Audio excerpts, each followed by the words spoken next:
بسم اللہ الرحمن الرحیم۔ السلام علیکم ورحمۃ اللہ وبرکاتہ۔ امید ہے تمام سامعین و ناظرین بخیر و عافیت ہوں گے۔ آج ہماری کتاب شرح عقائد کا سبق نمبر 10 ہے، جو وَلِأَنَّهُ أَوَّلُ مَا يَجِبُ کی عبارت سے شروع ہوگا اور وَهُوَ الْجَرْحُ کی عبارت پہ مکمل ہوگا۔ آئیے سب سے پہلے اپنے آج کے سبق کی عبارت کو دیکھتے ہیں۔ بسم اللہ الرحمن الرحیم۔ وَلِأَنَّهُ أَوَّلُ مَا يَجِبُ مِنَ الْعُلُومِ الَّتِي إِنَّمَا تُعَلَّمُ وَتُتَعَلَّمُ بِالْكَلَامِ فأطلق عليه هذا الاسم لذلك ثم خص به ولم يطلق على غيره تمييزا ولأنه إنما يتحقق بالمباحثة وإدارة الكلام من الجانبين وغيره قد يتحقق بمطالعة الكتب والتأمل ولأنه أكثر العلوم نزاعا وخلافا فيشتد افتقاره إلى الكلام مع المخالفين والرد عليهم ولأنه لقوة أدلته صار كأنه هو الكلام دون ما عداه من العلوم كما يقال للأقوى من الكلامين هذا هو الكلام ولأنه لابتنائه على الأدلة القطعية المؤيدة أكثرها بالأدلة السمعية كان أشد العلوم تأثيرا في القلب وتغلغلا فيه فسمي بالكلام المشتق من الكلم وهو الجرح۔ آئیے اب اپنے آج کے سبق کی عبارت کا ترجمہ دیکھتے ہیں۔ وَلِأَنَّهُ أَوَّلُ مَا يَجِبُ مِنَ الْعُلُومِ الَّتِي، اور اس لیے کہ یہ علم کلام ان علوم میں سے سب سے پہلی چیز ہے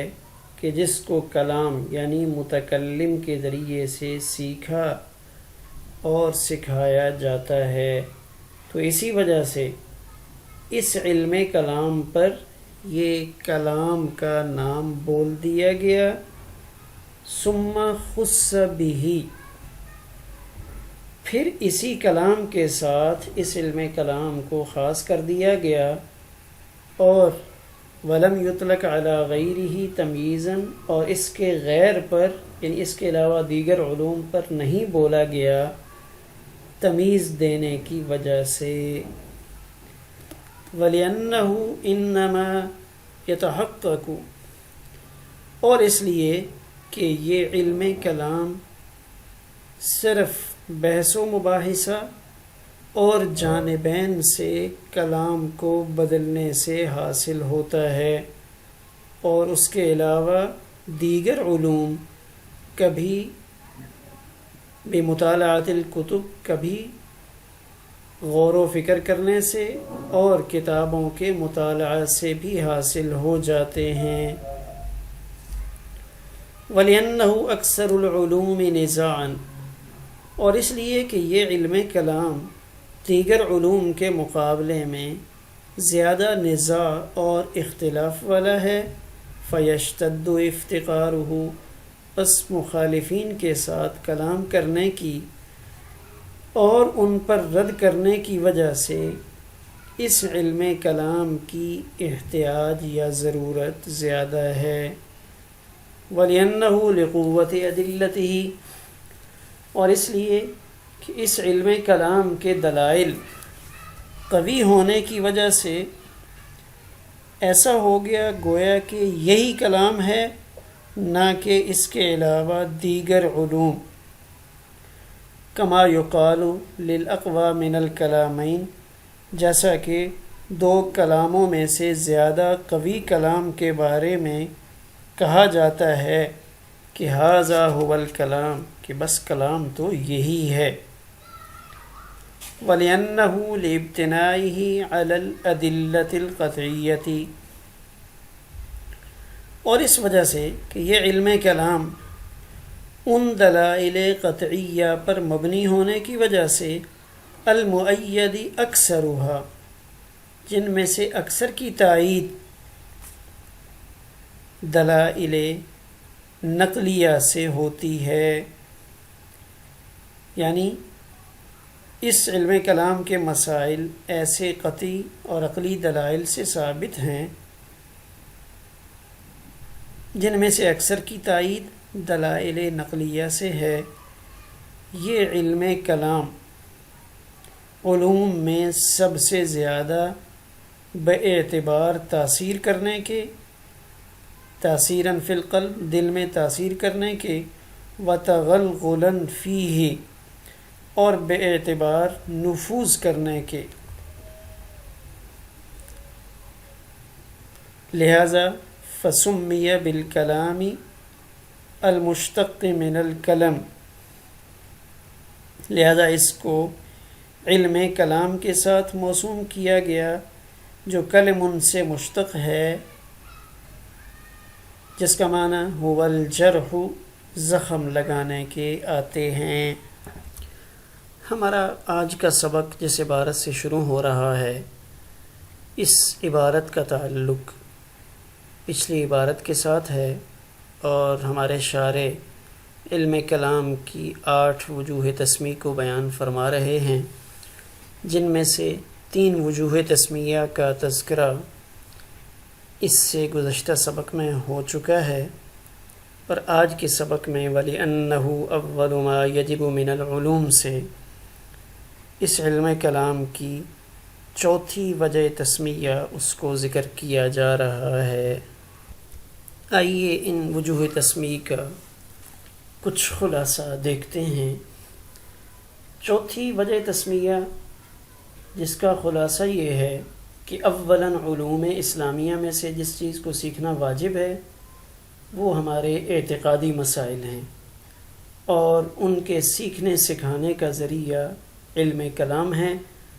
تو یہ تسمیت المسبب باسم السبب کے طریقے پر ہوا، اور اس علم کو کلام کا نام دیا گیا۔ چونکہ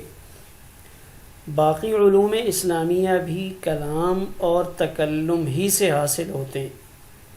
مگر ان کو اس نام سے موسوم نہیں کیا گیا تاکہ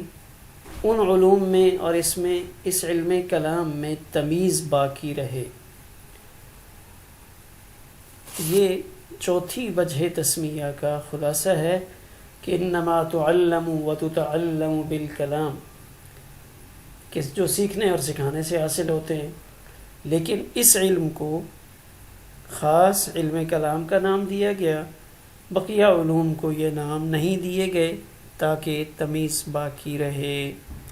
5ویں وجہ تسمیہ وَلِأَنَّهُ إِنَّمَا يَتَحَقَّقُ بِالْمُبَاحَثَةِ وَإِدَارَةِ الْكَلَامِ مِنَ الْجَانِبَيْنِ، یہاں سے علم کلام کی 5ویں وجہ تسمیہ بیان کر رہے ہیں، جس کا خلاصہ یہ ہے کہ یہ علم کلام فریقین کے درمیان کلام اور بحث و مباحثہ سے ہی حاصل ہوتا ہے۔ جب تک آپس میں بحث و مباحثہ نہیں ہوگا اس وقت تک یہ علم کلام بھی حاصل نہیں ہوگا، اور نہ ہی کوئی مناظر و متکلم بن سکے گا۔ تو جب اس علم کے حاصل کرنے کا ذریعہ کلام اور بحث و مباحثہ ہے، تو پھر یہ کلام کا نام اٹھا کر اس پورے علم کو دے دیا، بخلاف دیگر علوم کے کہ ان میں سے کچھ غور و فکر کرنے سے اور کتب کے مطالعہ کرنے سے حاصل ہو جاتے ہیں۔ ان علوم میں کلام اور بحث مباحثہ کی ضرورت نہیں پڑتی، اور ایک وجہ یہ بھی ہے کہ یہاں اختلاف کرنے والے فرق اسلامیہ میں سے 73 ہیں، یعنی اسلام میں فرقے بہت سارے ہیں، باقی مخالفت کرنے والے کفار کے گروہ ہیں، اور دیگر علوم اسلامیہ میں مخالفین کی تعداد اتنی نہیں ہے، تو معلوم ہوا کہ متکلمین کو مخالفین کے ساتھ کلام کرنے کی اور ان پر رد کرنے کی جتنی حاجت ہے وہ کسی کو بھی اپنے مد مقابل کے مقابلہ میں نہیں ہے۔ چھٹی وجہ وَلِأَنَّهُ أَكْثَرُ الْعُلُومِ نِزَاعًا وَخِلَافًا فَيَشْتَدُّ افتقارُهُ إِلَى الْكَلَامِ، جس کا اصل یہ ہے کہ اس علم کلام کا تعلق اعتقادی مسائل سے ہے، اور عقائد کے باب میں اختلاف زیادہ بھی ہے اور سخت بھی ہے۔ اعتقاد کے باب میں اختلاف زیادہ بھی ہے اور سخت بھی ہے، اور رفع اختلاف اور مخالفین کی تردید کے لیے اس علم کی ضرورت زیادہ ہے، تاکہ مد مقابل اس کے ساتھ بحث مباحثہ کیا جائے اور اس کی طرف سے اٹھائے گئے اعتراضات ان کا جواب دیا جائے۔ تو اس بنیاد پہ اس کو تسمیۃ المحتاج باسم المحتاج الیہ کے عنوان سے یا قبیل سے شمار کرتے ہوئے یہ نام دے دیا جاتا ہے۔ ساتویں وجہ تسمیہ یہ ہے کہ علم کلام کے دلائل مضبوط ہیں،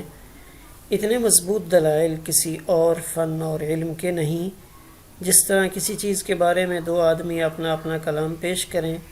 ان میں سے ایک کا کلام جب دلائل کی بنا پر قوی اور زوردار ہو اور دوسرے کا کلام اس کے مقابلے میں کمزور ہو، تو لوگ بڑے ہی اعتماد یا حسر کے ساتھ کہتے ہیں کہ بس کلام تو یہی ہے نا۔